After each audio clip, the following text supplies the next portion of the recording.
Hello guys, welcome back to my channel. Another day, another workout. আগের ভিডিওতে বলেছিলাম যে বাইসেপের ওয়ার্কআউট করব, কিভাবে করব সেটা দেখাবো। এখন যেটা করছি বারবেল কাল, সেম করব 3 সেট, 10টা থেকে 12টা রেপিটেশন। তো লেটস সি, ভিডিওটা কন্টিনিউ ওয়াচ করব। সো এখন যে ওয়ার্কআউটটা করছি এটা ডাম্বল কার্ল, কম বেশি তোমরা সবাই এটা জেনে থাকবে।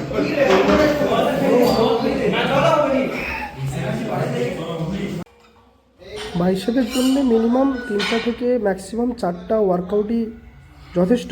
তো এটা আমার 3 নম্বর ওয়ার্কআউট যেটা করছি বা যেটা তোমরা দেখছো, এটাকে বলা হয় ড্রাগ কাল। ঠিক আছে, তো ভিডিওটা কন্টিনিউ দেখো, তোমাদের কেমন লাগছে কমেন্টে আমাকে নিশ্চয়ই জানিবে।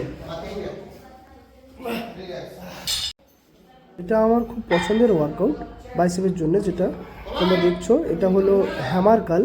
তো আজকে এটা দিয়েই আমি আমার বাইসেপের ওয়ার্কআউটগুলো শেষ করলাম, বাইসেপ ওয়ার্কআউট কমপ্লিট করলাম। তো শেষ পোজিং করব, তো দেখা যাক পোজিং কেমন, কতটা বাইসেপ পাম্প হয়েছে, তো তোমরা দেখো।